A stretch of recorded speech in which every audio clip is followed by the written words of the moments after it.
Hello, Baba. It's good to see you again. Hi, Belinda. How's everyone doing? So today we're going to be talking about some specific areas of the GDPR, and we have our expert here, Bravo. Thank you. And I want you to pay attention to whatever he says because he knows a lot, and not just knowledge, but he's got expertise. So my question for you today, Bravo, is regarding DPOs, data protection officers, and GDPR. And I know that there are several multinational corporations, and one thing that I've seen is that there are some companies that say, you know what, we've got a CPO, we've got chief privacy officer, and do we really need a DPO? Why do we even need to go down that road? Yeah, okay. I would advise those companies that first off, of course, they have to see if according to its Article 37, they really need a DPO. So if they are in need of a DPO, they really should appoint somebody having that title. It can be that CPO, but it doesn't mean that the CPO is already taking care of what he has to do according to the GDPR. And so since I've been doing this for so many years, it's already a great advantage that you finally have a title, something that you have to exercise, which is clearly defined in a law. So also if we are working as an external DPO, which we do for many of our clients, it can be really the task of a DPO as defined in the GDPR. Okay, I see. Okay, so are there specific requirements? I know there are specific requirements in the GDPR for a DPO, but if you could just share a little bit with the audience watching right now. I think one of the important things, and that's also for us many times a challenge with new clients, is that, and that's something that doesn't get enough attention, is that the DPO needs to understand the business of the client. So really understand what the client is doing. Whether you're working clinical trials, working for a bank, airlines, whatever, you really have to understand what is this company doing, and for the purpose of the company, how is it processing personal data. And then it all comes together because we have to do a risk-based approach, and it's in the risks while processing that personal data for the purposes of that business. So you really have to understand the business too. So just, let's say, some legal people maybe without business knowledge, or some really technical security people without some business knowledge, it will not work. For that reason, at Crane, we always try to work in multidisciplinary teams. Right. So how will they now select a DPO? Because like you said, the DPO needs to understand how the business works. So what kind of advice would you give those watching us right now who are saying, yeah, we do need a DPO based on what Baba just said, but how do we select a DPO?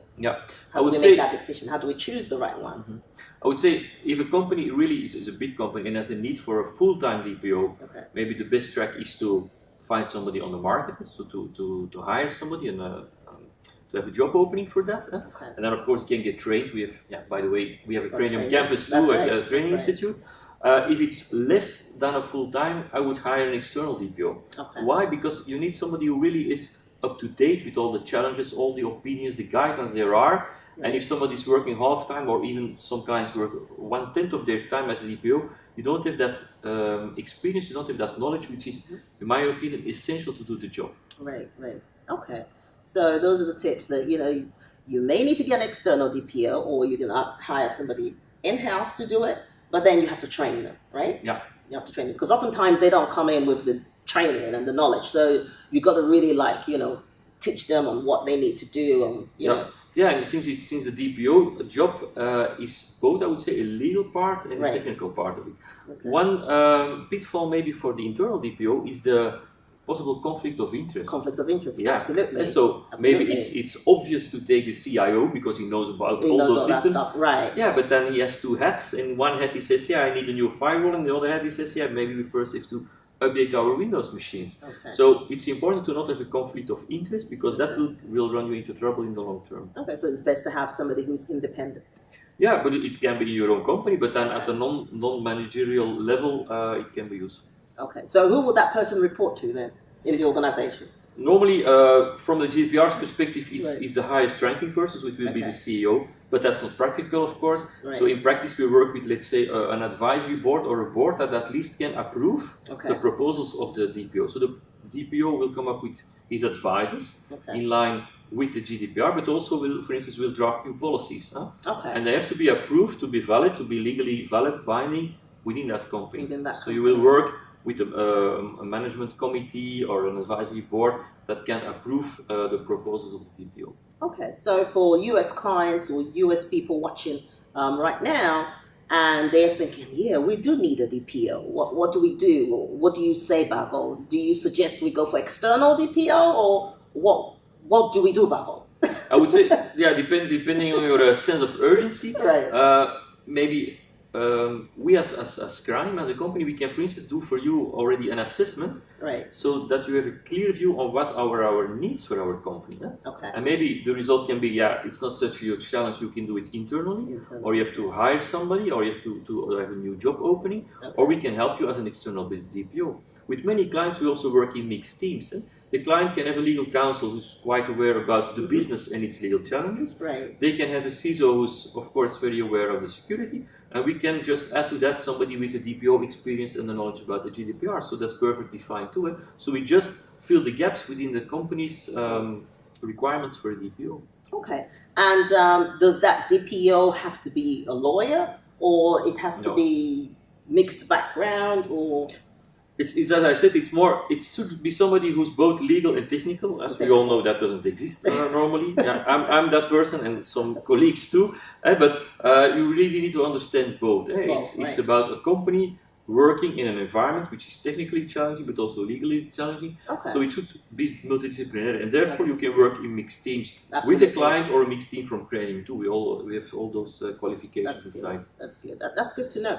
Now, as you were talking, one question that came to my mind was that what if you are dealing with, let's say, an organization is watching right now, one of the management people is watching right now, and they're thinking, you know, I know what Bavo is saying is wonderful, and you know he's an expert and everything, and he's saying mixed background, technical and legal, but we want to insist that our legal counsel is the DPO.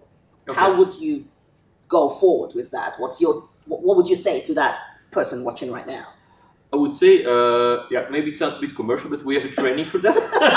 That's the right answer. It's like we've got an app for that. No, but it really is. So you can of course stretch your legal counsel into, let's say, the more technical part. Right. But you can also do an assessment of both your legal counsel with your IT or IT security people to see what gaps you have in the knowledge, and we can assist you in filling them. So your legal counsel can, of course, he or she can be the DPO. That's no problem in itself, but you as a DPO have to be able to give expert advice on the processing of the personal data, because that's where the risks are. You have to know about what is secure connection, what's encryption, what's a digital signature, what's pseudonymization, and of course legal counsel can do that too, but he has to be covered by somebody with a more technical background, I would say. Okay, that's excellent. So thank you, Bavo.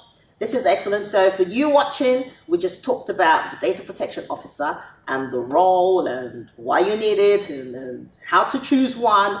And thank you. Until next time, catch you. Bye. Bye.